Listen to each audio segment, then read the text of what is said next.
Qué hermoso es estar entre ustedes, qué lindo es estar entre la juventud. Uno se siente joven, ¿eh?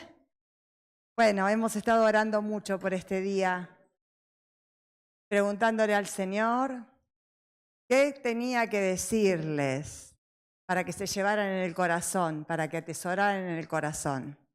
Vamos a intentar hablar acerca de algunas historias de la Biblia y lo que les voy a pedir es que primero que escuchen, que se concentren, ¿sí? Que no se distraigan con los teléfonos, los podemos guardar, porque las citas bíblicas las vamos a tener apuntadas aquí, a menos que tengan una Biblia de papel. Si los tenemos los móviles los guardamos mejor. Yo también voy a guardar el mío porque veo que acá está la hora, que es lo que a mí me interesa ver. Y vamos a hacer un recorrido sobre algunas historias. Y en la medida en que vayamos hablando sobre esas historias, está bueno que ustedes vayan diciendo, esta historia me pega, esta historia me toca, esta no tanto. Y después vamos a hacer un resumen, ¿sí? Vamos a sacar unas conclusiones. ¿Qué les parece? Bienvenidos a todos los chicos de Amposta que estoy viendo ahí, las chicas. ¿De dónde hay? ¿De Amposta? ¿De dónde más? ¿De Castelldefels? No. ¿De Vilanova? Y de Barcelona. Son un montón. Estamos muy felices, ¿eh? Esto es una fiesta. Imagínense en el cielo la fiesta que hay. ¿Sí? Muy bien. Vamos a ir a la Biblia. Vamos a empezar por Juan 3. Vamos a leer algunas escrituras en la versión 60. Ustedes saben que hay distintas versiones de la Biblia. ¿Todo el mundo sabe eso? ¿Sí? Muy bien. Entonces, vamos a leer ahora la versión 60, que es la más común, la que todos conocemos, y después vamos a leer en otra versión, que es un poco más sencilla para entender algunas cosas. Muy bien, vamos a hablar de Nicodemo. Dice así, en Juan 3:1, había un hombre de los fariseos que se llamaba Nicodemo, un principal entre los judíos. Ustedes saben que los judíos que vivían en Israel no eran un pueblo libre, estaban gobernados por un imperio. ¿Qué imperio? Romano. Entonces, en cuanto a lo militar, ellos no eran libres. Pero en cuanto a lo religioso y en cuanto a lo cultural, los romanos, que eran muy listos y preferían tener a sus conquistados contentos, los dejaban que pudieran practicar libremente, por ejemplo, su religión, sus fiestas, ¿sí? Porque si los subyugaban en todo y les prohibían todo, entonces el pueblo, ¿qué hacía? Se rebelaba y no les hacía caso. Aunque los romanos eran muy duros y muy crueles con los israelitas, los dejaban mantener su culto. Entonces, el gobierno eclesiástico, la iglesia, ¿cómo se llamaba el ente más importante de los judíos? El Sanedrín, ¿sí? Donde estaba el sumo sacerdote y estaban los fariseos, los saduceos, ¿sí? Resulta que Nicodemo era un fariseo y era un hombre que conocía mucho el Antiguo Testamento, conocía mucho la Torá, los profetas, ¿sí? Era un hombre importante. Y miren lo que hizo. Había un hombre de los fariseos que se llamaba Nicodemo, un principal entre los judíos. Este vino a Jesús ¿cómo?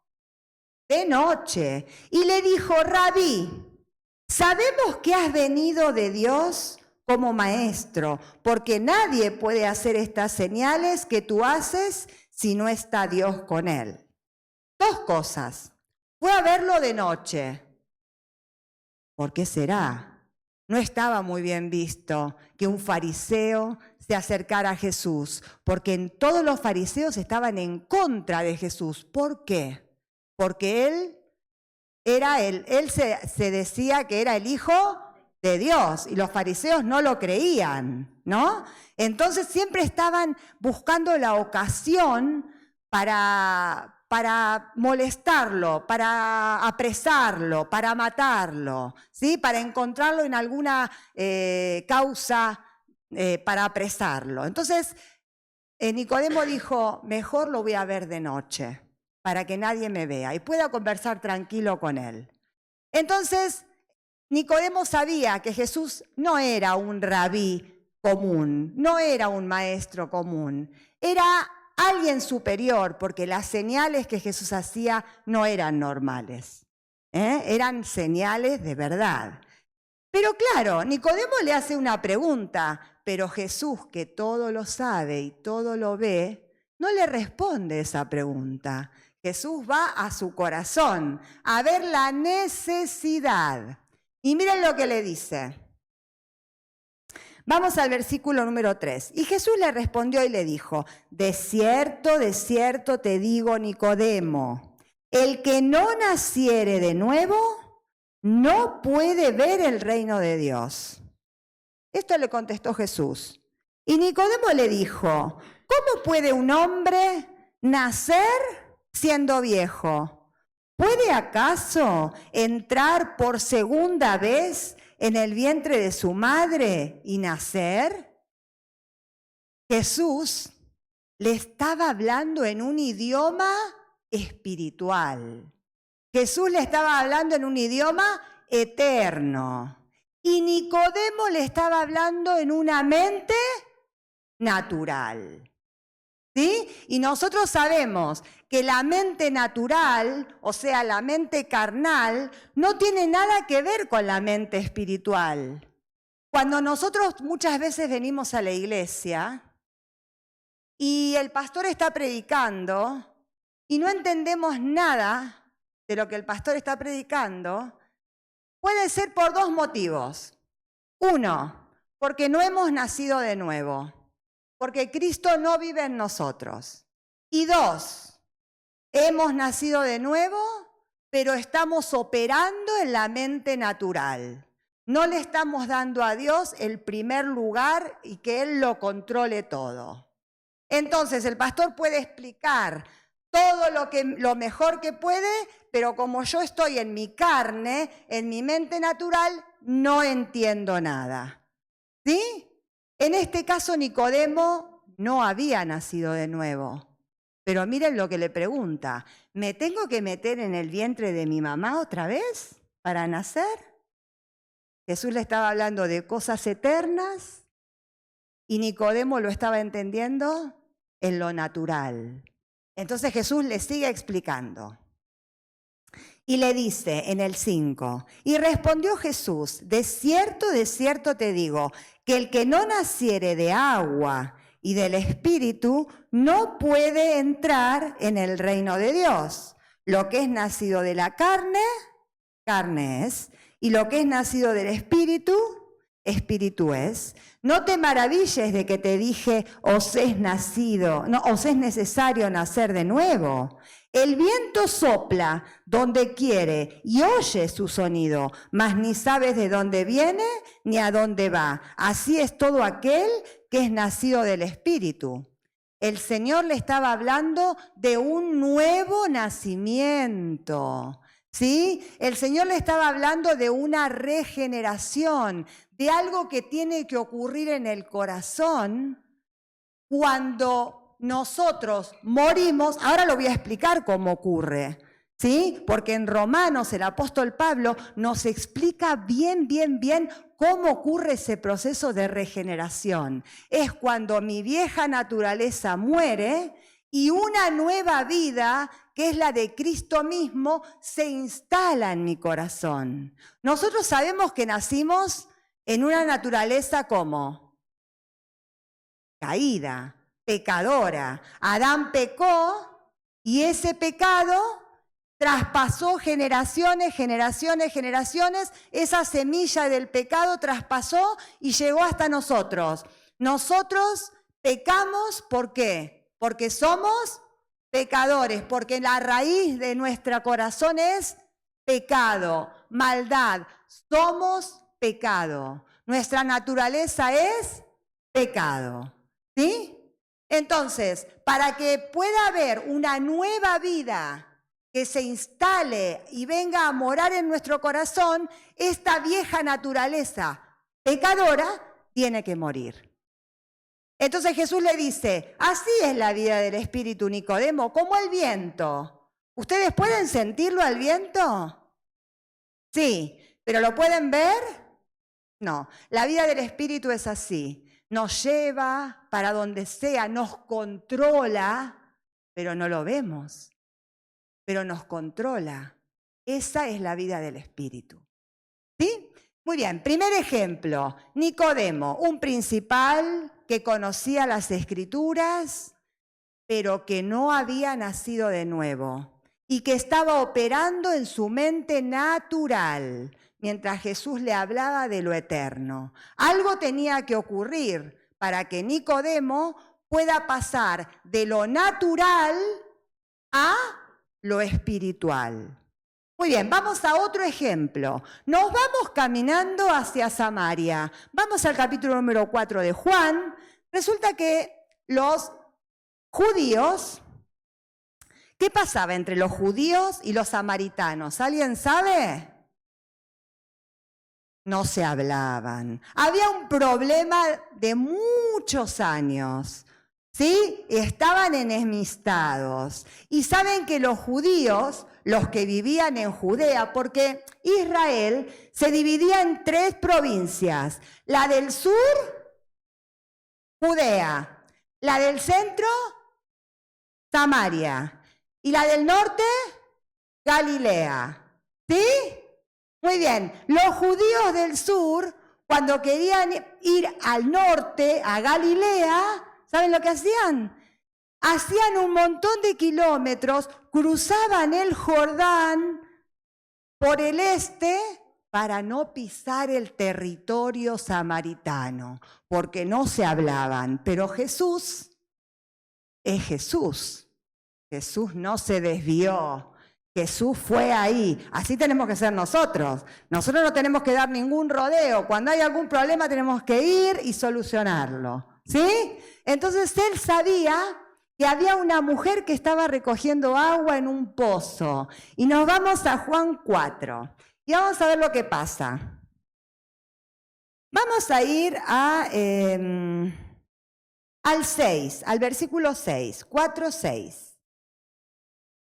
Dice, y estaba allí el pozo de Jacob. Entonces Jesús, cansado del camino, se sentó junto al pozo. Era como la hora sexta. Vino una mujer de Samaria a sacar agua y Jesús le dijo, dame de beber, pues sus discípulos habían ido a la ciudad a comprar de comer. La mujer samaritana le dijo, ¿cómo tú, siendo judío, me pides a mí de beber, que soy samaritana? No entendía. ¿Cómo podía ser que un hombre judío se acercara a ella? Eso es testimonio, ¿sí? Muy bien. Y entonces dice, porque judíos y samaritanos no se tratan entre sí. Y en el 10 dice, y respondió Jesús y le dijo, si conocieras el don de Dios, ¿y quién es el que te dice, dame de beber? Tú le pedirías y él te daría, ¿qué? Agua viva. Y la mujer le dijo, escuchen el razonamiento, y ahora me van a decir si el razonamiento era natural o espiritual. ¿Sí?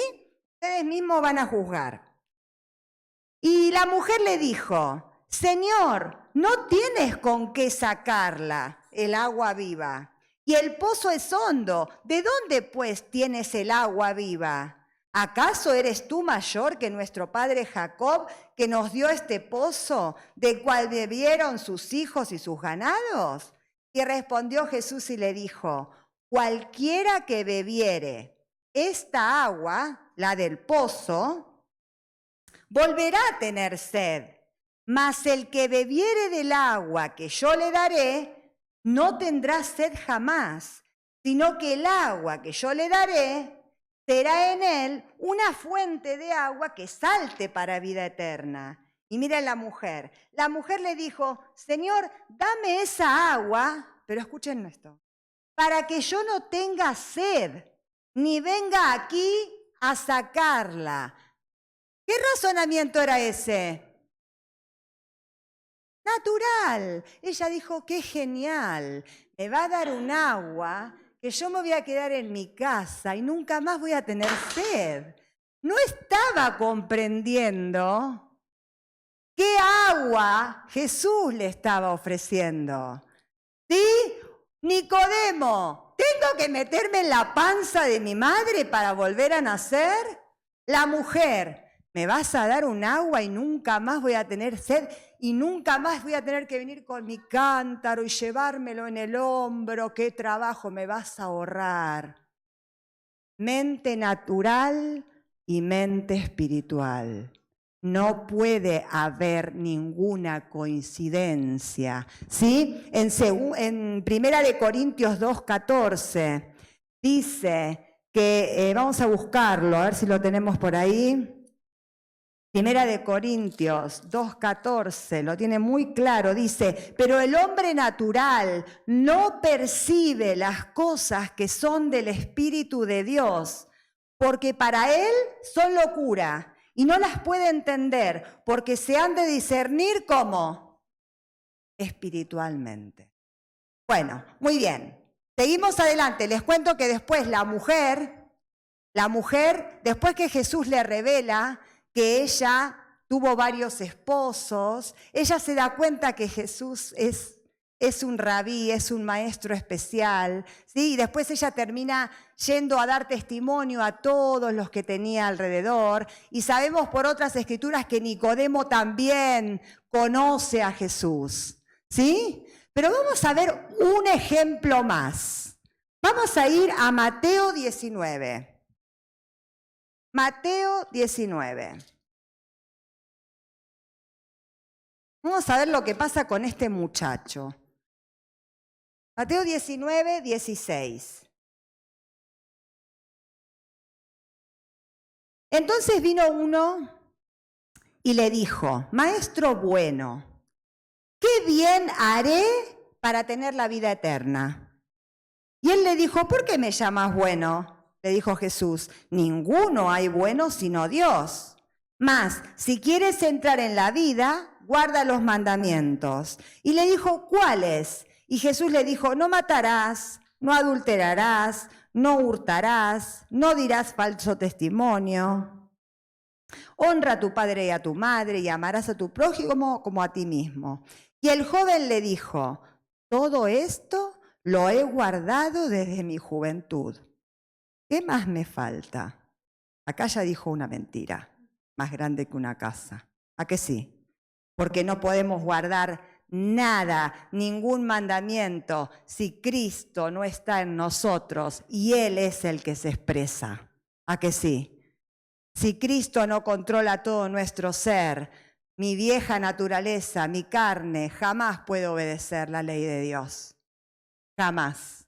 ¿Sí? Vale, vamos a ver cómo termina la historia. En el 21, y Jesús le dijo, si quieres ser perfecto, anda y vende todo lo que tienes y dalo a los pobres y tendrás tesoro en el cielo y ven y sígueme. Oyendo esto, el joven se fue triste porque tenía muchas posesiones. Otra mente natural que no entendió nada. Jesús no quería salvación a cambio de posesiones. No quería salvación a cambio de dinero. Jesús lo quería todo. Quería su vida. ¿Sí o no? No podemos tener el tesoro a menos que no sepamos el valor del tesoro. Dice que había un hombre que encontró un tesoro en un campo. Y cuando lo encontró, vio que era de tanto valor que lo escondió. Fue y vendió todo lo que tenía y vino y compró el campo, porque ahí estaba el tesoro. Esta parábola significa a Jesús mismo. Si nosotros no sabemos cuánto es el valor de Cristo mismo, jamás podremos decidirnos por Él. ¿Entienden?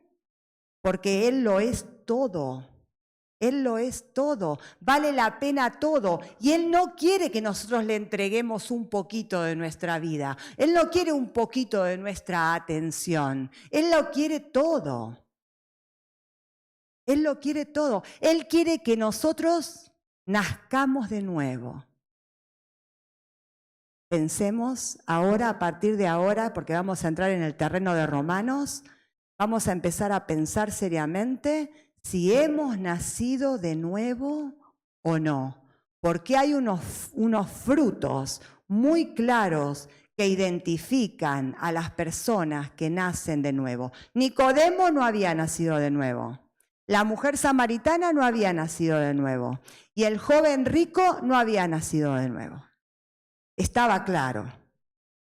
Pero vamos a ver cómo es el proceso de nacer de nuevo. Y ustedes a partir de este momento van a estar con una atención suprema porque vamos a evaluar nuestro corazón, porque vamos a llegar a una conclusión en esta tarde. ¿Sí? Amén. Vamos a ir a Romanos 6. Vamos a ir a la nueva traducción viviente, si puede ser, por favor.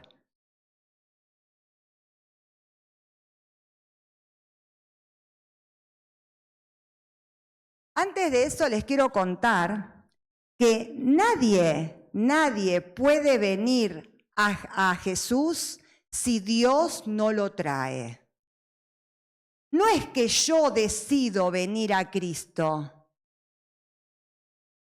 No es que yo tengo la fe para venir a Cristo. Es Dios el que me trae. Es Dios el que me levanta de muerte a vida. Y es Él que me da la fe para creer. ¿Sí? ¿Eso lo tenemos claro? Es Dios el que me trae a Él mismo. ¿Sí? Y otra cosa que les quiero decir, no hay ninguna posibilidad de mejora de mi vieja naturaleza.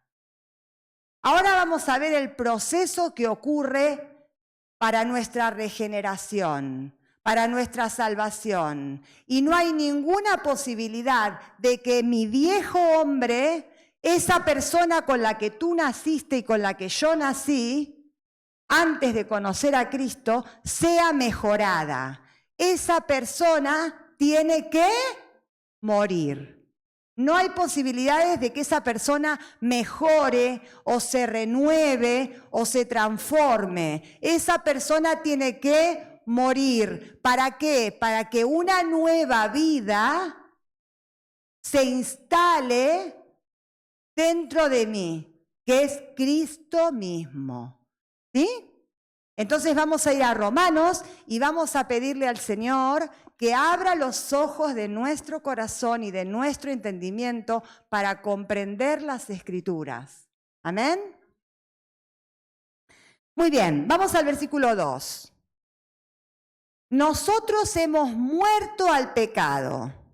Entonces, ¿cómo es posible que sigamos viviendo en pecado? ¿Acaso olvidaron, dice Pablo, cuando fuimos unidos a Cristo Jesús en el bautismo, nos unimos a Él en su muerte? Cuando Jesús murió en la cruz, todos nosotros morimos con Él. No importa que tú hayas nacido de nuevo ahora, o yo haya nacido de nuevo hace 40 años, u otro haya nacido de nuevo 30 años. Cuando Jesús murió, que fue una vez, Él dijo, consumado es. ¿Sí? Él dijo, la obra que me diste que yo haga, yo ya la hice. Consumado es. Ya está hecho todo lo que yo tenía que hacer, dijo Jesús. Consumado es. Ahí estábamos todos nosotros muriendo con Él. ¿Sí? Cuando aquí habla de la palabra bautismo, no es el bautismo en agua, sino es el sumergirnos, ¿sí? El haber sido sumergidos en la sepultura con Él, como Él fue sepultado, ¿sí? Entonces, morimos con Él y también fuimos sepultados con Él. Muy bien, vamos al versículo número 4. Pues hemos muerto y fuimos sepultados con Cristo mediante el bautismo, que es mediante la inmersión, ¿sí?, de la sepultura, y tal como Cristo fue levantado de los muertos por el poder del Padre, ahora nosotros también podemos resucitar a una nueva vida. ¿Sí? Entonces, significa que nosotros estuvimos unidos e identificados con Él. En Gálatas 3:27 dice, de Cristo estamos revestidos. Cristo se vistió de nuestro pecado y nosotros nos revestimos ¿de quién? De Cristo. ¿Otra vez lo decimos? Cristo se vistió de nuestro pecado, cargó todo nuestro pecado, pero nosotros nos revestimos ¿de quién? De Cristo. Nos unimos a Él, nos sumergimos primero en su muerte, en su sepultura, pero no nos quedamos ahí porque Jesús no se quedó ahí. ¿Qué hizo Él? Resucitó, y cuando Él resucitó, nosotros resucitamos con Él. ¿Cómo? A una nueva vida. ¿Dónde? En nosotros.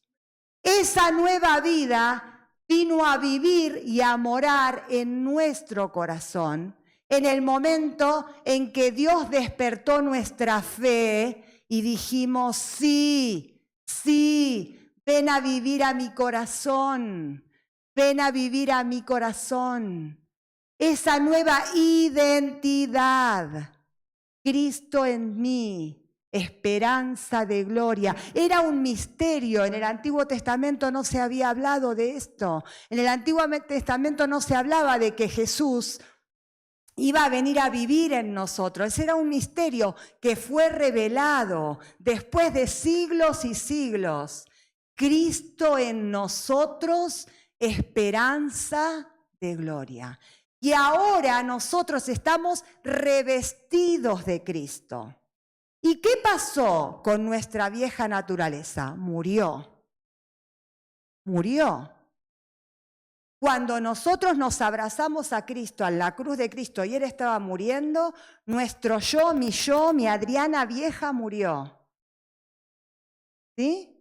Y vino a vivir el Espíritu Santo, Cristo mismo en mí. Pero ¿qué es lo que queda? Queda el recuerdo. Queda el recuerdo del viejo hombre. Queda el recuerdo, quedan las tentaciones de mi antigua vida. Por eso pecamos. Por eso seguimos pecando. Porque es fuerte el recuerdo de lo que hacíamos antes. ¿Sí? Pero acá adentro hay una nueva vida. Acá adentro hay una nueva identidad. Vamos a seguir leyendo. En Gálatas 2:20 dice, con Cristo estoy juntamente crucificado y no vivo yo, mas vive Cristo en mí. ¿Quién vive en ti? Ok. Seguimos adelante. Y miren qué interesante lo que dice en el 6. Vamos a Romanos 6:6. Sabemos que nuestro antiguo ser pecaminoso, o sea, nuestro viejo hombre, fue crucificado con Cristo para que el pecado perdiera su poder en nuestra vida. O sea que el pecado ya no es tu amo, ya no es mi amo, porque ahora tú y yo tenemos una nueva naturaleza. Ahora tu amo y mi amo, ¿quién es? Vamos a ver lo que dice, lo que sigue diciendo. Ya no somos esclavos del pecado. Y miren lo que dice en el 12. Vamos al 12. No permitan que el pecado controle la manera en que viven. No caigan ante los deseos pecaminosos. No dejen que ninguna parte de su cuerpo se convierta en un instrumento del mal para servir al pecado. Nosotros estamos en Cristo. Ahora, cuando termine esta parte vamos a hacer una reflexión, porque puede ser que alguno no esté seguro de estar en Cristo. Y saben que cuando yo era adolescente, muchas veces tenía dudas si realmente estaba en Cristo. Tenía dudas si me había entregado al Señor. Y me entregué al Señor un montón de veces, porque estaba con dudas. Entonces, si alguno tiene dudas, esta noche es la oportunidad para volver a hacerlo. Nadie se quede con la duda. Tenemos que tener seguridad de nuestra salvación. Y si alguno nunca nació de nuevo, hoy es el momento. Hoy es el momento. ¿Sí? Porque cuando Él no tiene que ser el primero en nuestra vida. Ay, yo voy a poner al Señor en primer lugar. No, Él lo tiene que controlar todo. Y si Él lo controla todo, quiere decir que yo no mando, manda Él. Entonces, antes de hacer cualquier cosa, tendré que orar y preguntarle al Señor si lo debo hacer. Antes de relacionarme con ciertas personas, tendré que orar y tendré que preguntar a mis líderes si me conviene hacer ciertas cosas o no. Antes de frecuentar ciertos lugares o a ciertas horas de la noche, tendré que evaluar, porque ¿quién mora en nosotros? Si el Espíritu Santo vive en nosotros, nosotros ya no nos podemos estar contaminando con el mundo y metiéndonos en cualquier lado donde no nos conviene. Porque si Él lo controla todo, hay una campana que se llama conciencia, que se va a poner en alerta roja, no te metas ahí y no te metas ahí, y es el Espíritu Santo que mora en ti. Y si la alerta roja empieza a latir, no te metas ahí, hazle caso. No te saques esas fotos ni las subas a ninguna red social. Controla con quién te juntas, con quién te estás relacionando. Porque el Espíritu Santo mora en ti, porque Él es tu amo. No rindas tus miembros al pecado. Tú eres un joven, todos son solteros aquí, ¿no? Si hay alguno que está de novio, ojo, las relaciones entre los novios. Y los que no son novios, ojo con quién se relacionan, ojo con lo que hacen con sus cuerpos. Porque el Espíritu Santo mora en ustedes. Y esto es algo muy serio. Si ustedes quieren ser jóvenes que amen a Dios, tienen que respetar que el Espíritu Santo vive en ustedes. La Biblia dice en Filipenses, lo vamos a leer, en Filipenses 2:12.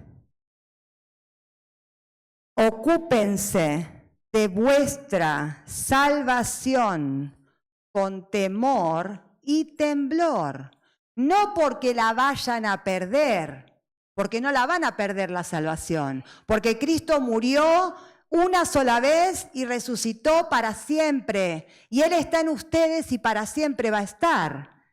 Pero no es cuestión de que porque yo soy salvo, entonces voy a hacer lo que se me antoja y voy a estar entristeciendo todo el tiempo al Espíritu Santo.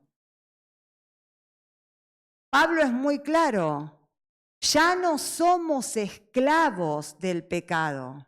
Tenemos el recuerdo de cuando vivíamos en nuestra antigua vida, pero ahora vivimos en Cristo. ¿Dónde vivimos? En Cristo. Entonces, tengo la mente de Cristo. Entonces, puedo pensar a dónde voy. ¿Me conviene ir para allá? ¿Me conviene ir con esta gente o me conviene ir para allá? No somos ovejitas o carneritos que vamos donde va la manada. Somos hijos de Dios. Nosotros tenemos sentidos. El Espíritu Santo es nuestra guía. Él nos guía. ¿Me entienden? Tenemos que ser ejemplos en el colegio. Tenemos que ser los mejores. Tenemos que sacarnos las mejores notas. Tenemos que estudiar. Tenemos que estudiar. No podemos ser los peores. Somos hijos de Dios. ¿A que sí? ¿Amén? Entonces, miren cómo termina el apóstol Pablo. En el 13, no dejen que ninguna parte de su cuerpo se convierta en un instrumento del mal para servir al pecado. En cambio, entréguense completamente a Dios, porque antes estaban muertos, pero ahora tienen una nueva vida. Así que usen todo su cuerpo como instrumento para hacer lo que es correcto para la gloria de Dios. El 14, el pecado ya no es más su amo, porque ustedes ya no viven bajo las exigencias de la ley. En cambio, viven en la libertad de la gracia de Dios. Vivimos en la libertad de la gracia de Dios. ¿Amén? Ahora, si hay alguna persona que no ha nacido de nuevo, puede pasar que venga a la iglesia, que le gusten las alabanzas, que tenga amistades, que venga contento, pero que no haya habido ese nuevo nacimiento. Entonces, claro, cuando empieza la palabra, o tengo que ir a la reunión de jóvenes, todo bien cuando comemos, todo bien cuando hay juegos, pero cuando hay que escuchar la palabra, claro, ¿por qué? ¿Qué pasaba con Nicodemo? ¿Qué pasaba con la mujer samaritana? ¿Qué pasaba con el joven? La mente natural no tiene nada que ver con la mente espiritual. Entonces ahora, mientras van pasando los músicos, vamos a cantar una canción, vamos a cerrar nuestros ojos y vamos a empezar a pensar. ¿Realmente Jesús vive en mí? Realmente vamos a evaluarnos. Jesús nació en mi corazón, he nacido de nuevo. Para esto tengo que arrepentirme de mis pecados. Tengo que pedir perdón por mis pecados. Tengo que renunciar a mi vieja vida. Vamos a cerrar los ojos. Vamos a cerrar todos los ojos. Si hay alguien que no ha nacido de nuevo y que quiere